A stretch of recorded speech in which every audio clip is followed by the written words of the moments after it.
황하나 체포 단독 영상 마약 검사 거부. 상습 마약 투약 혐의를 받고 있는 남양유업 창업주의 외손녀 황하나 씨가 오늘 4일 경찰에 체포됐습니다. 마약 관련 혐의를 받은 지 3년이 넘었지만 처음 경찰 조사를 받게 된 건데 황하나 씨가 거부해서 마약 검사는 하지 못하고 있는 것으로 알려졌습니다. SBS 취재진이 체포 장면을 단독 촬영한 영상도 함께 전해드립니다. 정성진 기자입니다. 환자복 바지 차림에 검정색 모자와 마스크로 얼굴을 가린 황하나 씨가 경찰에 둘러싸여 병원을 빠져나옵니다. 그동안 2차례 출석 요구에 불응하며 경찰에 연락을 피해왔던 황 씨. 지난달 중순 체포영장까지 반려되면서 수사 동력을 잃은 듯했지만 경찰이 보강 수사로 체포영장을 받아내는데 성공하면서 오늘 오후 경기도의 한 대학병원에서 체포한 겁니다. 황 씨는 2015년부터 마약 관련 혐의를 받아왔지만 3년여 만에야 처음으로 경찰 조사를 받게 됐습니다. 황하나, 혐의 인정하십니까? 아버지랑 친했다는 경찰청장이 누구를 말하는 겁니까? 황 씨가 받고 있는 혐의는 마약 수수와 투약 2가지입니다. 2015년 종로경찰서에서 수사하다 불기소 처분됐던 마약 공급도 수사 대상이지만 아직 혐의가 추가되지는 않았습니다. 경찰은 황 씨가 지난해 초까지도 마약을 투약했다는 지인들의 증언을 확보해 집중 추궁하고 있는 것으로 전해졌습니다. 핵심 증거가 될 마약 검사는 아직 진행하지 않고 있는 것으로 알려졌습니다. 경찰 관계자는 황 씨에게 모발과 소변 등을 임해 제출해달라 요청했지만 황 씨가 거부하고 있다고 말했습니다. 검찰이 황 씨 신체에 대한 압수수색 영장을 2차례 모두 반려하면서 현재 강제 마약 검사는 불가능한 상태입니다. 경찰은 일단 황 씨가 경찰 출석에 계속 불응하고 병원에 입원해 소재 파악이 쉽지 않았던 만큼 구속의 필요성은 충분하다고 보고 있습니다. 경찰은 이르면 내일 중으로 황하나 씨에 대한 구속영장을 신청할 방침입니다.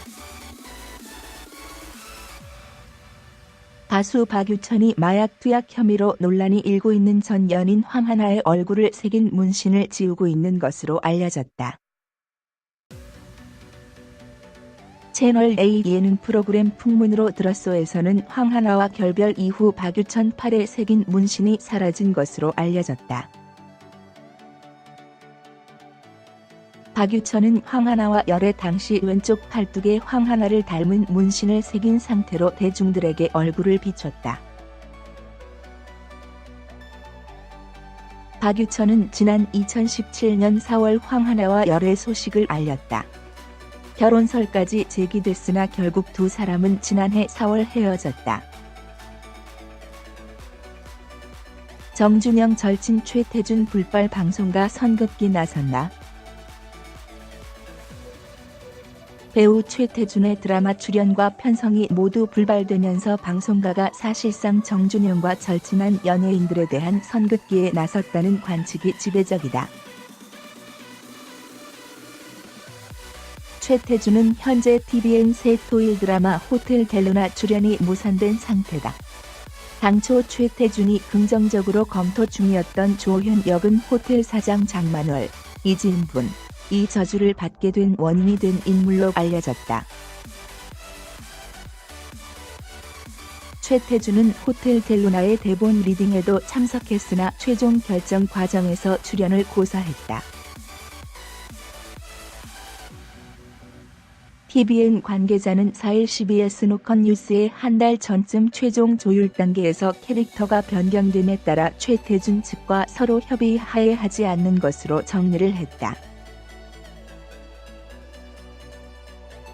하반기 방영 작품이라 제작 일정이 빠듯해 대본 리딩에 참석했던 것은 아니고 본래 대본 리딩을 하고서도 최종 캐스팅에 빠지는 경우도 있다고 최태준의 출연이 불발된 과정을 설명했다.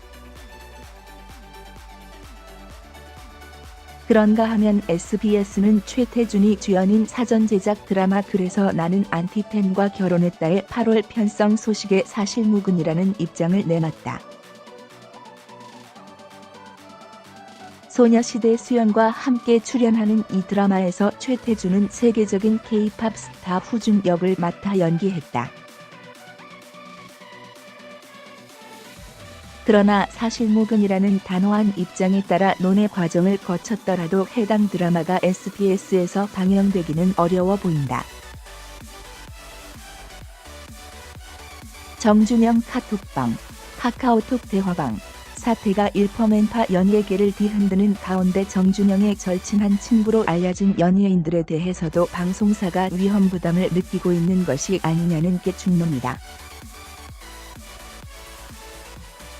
현재 23개로 드러난 카톡방에는 정준영과 절친한 연예인들이 다수 있었던 것으로 알려졌고 승리, 최종훈, 로이김 등이 불법 영상물을 촬영하거나 유포한 혐의를 받아 잇따라 피의자 신분으로 전환됐다.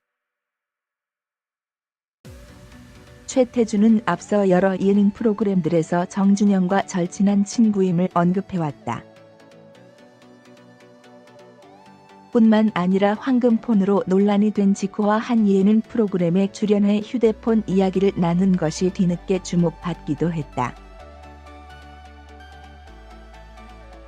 한 방송가 관계자는 사실 방송사들 입장에서 이런 위험 부담을 감수할 이유가 없다. 버닝썬부터 시작해서 정준영 카톡방까지 퍼진 일련의 사태에 관련된 것만으로도 국민적 공분을 사고 있기 때문에 더 조심스럽고 민감하게 반응할 수밖에 없을 것이라고 전반적인 분위기를 설명했다. 또 다른 연예계 관계자는 지금까지 전례를 봤을 때 거론된 인물들은 빼고 가자는 분위기가 당연히 방송가에 있다. 표면적 이유는 그렇지 않겠지만 위험 소지가 1%라도 있다면 암암리에 배제할 것이다. 연예인 개인 사생활이 결국 여론을 악화시켜 프로그램에 막대한 피해를 미치게 되니 그런 부분을 검증, 감시하는 차원으로 보인다고 이야기했다. 그러나 프로그램 이해 관계에 따라 여태까지 이들을 띄워줬던 방송사들 역시 책임을 피하기 어렵다는 비판이다. 이 연예계 관계자는 잘 될 때는 정준영과 그들의 친분 관계를 소재로 이득을 봤으면서 상황이 악화되니 내친다는 것도 앞뒤가 다르고 모순적이지 않나?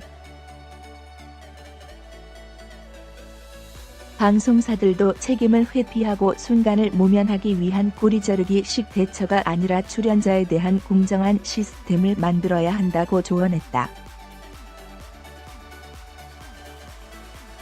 로이킴, 김홍택, 인물정보에 서로 이름 없다래. 가수 로이킴과 그의 아버지 김홍택 교수가 포털 사이트 인물정보 가족관계란을 서로 삭제한 것으로 드러났다. 4일 기준 네이버 인물정보에서 로이킴의 아버지 김홍택 홍익대 교수의 이름을 검색하면 가족관계 항목의 아들 로이킴의 이름이 나오지 않는다. 화가인 딸 김혜수의 이름만 나오는 상황이다. 로이킴의 인물정보에도 아버지 김홍택 교수의 이름은 나오지 않고 누나 이름만 나오는 상태다. 네이버 인물정보는 요청에 따라 수정이 가능하다. 네이버는 인물정보를 통해 공개된 정보는 당사자 및 당사자의 위임을 받은 관계자, 연예인의 경우 소속사 포함을 통해 확인하거나 신문, 방송, 잡지 등을 통해 다수의 공중에게 공개된 데이터를 기반으로 수정될 수 있다고 공지하고 있다. 김재우 심경 토로의 네티즌 동료 응원 본물. 인스타그램에 5개월 만에 심경을 토로한 코미디언 김재우에 대해 네티즌과 동료들이 응원과 격려를 보냈다. 김재우는 지난 2013년 3월 2살 연하 은행원 조유리 씨와 결혼식을 올렸다. SNS를 통해 아내와의 일상을 공개하며 큰 사랑을 받은 그는 지난해 10월 30일 등남에 많은 이들의 축하를 얻었다. 하지만 지난해 11월 2일 이후 SNS 활동을 멈춰 많은 팬들의 걱정을 불렀었다. 그러다가 4월 3일 자신의 인스타그램에 5개월 동안 저에게 정말 많은 일들이 있었다며 저에게 그간 5개월은 한 가정의 가장으로서 온전히 가족에게만 집중할 수 있었던 시간이었다고 밝혔다. 이어 배우자의 사랑으로 극복하지 못할 일은 없다는 걸 배웠고 여전히 많이 부족하지만 진짜 아빠가 어떻게 되는 건지도 이제 조금은 알 것 같다라며 아내와 저는 서로를 의지하며 아주 잘 지내고 있다. 걱정해 주신 모든 분들 진심으로 감사드린다고 덧붙였다. 이와 관련해 동료들과 네티즌의 응원이 이어졌다. 개그맨 정종철은 많이 궁금하고 걱정됐는데 잘 지냈다니 마음이 놓인다며 따뜻한 메시지를 남겼다. 변기수는 어떤 일이든 가장이고 아빠니까 잘 이겨내고 힘내자라면서 힘을 보탰고 코미디언 김기리, 오지헌, 그리고 장성규 아나운서 또한 마음으로 응원하겠다며 조용히 위로했다. 네티즌들은 힘내세요. 무슨 일인지 모르겠지만 잘 이겨내시길 바랄게요. 항상 응원합니다. 봄처럼 다시 돌아오신 걸 환영합니다 등 위로와 격려의 목소리를 높였다. 그러나 자세한 언급을 피하는 김재우의 게시물에 간혹 추측성 댓글을 다는 이들이 있어 눈살을 찌푸리게 하기도 했다.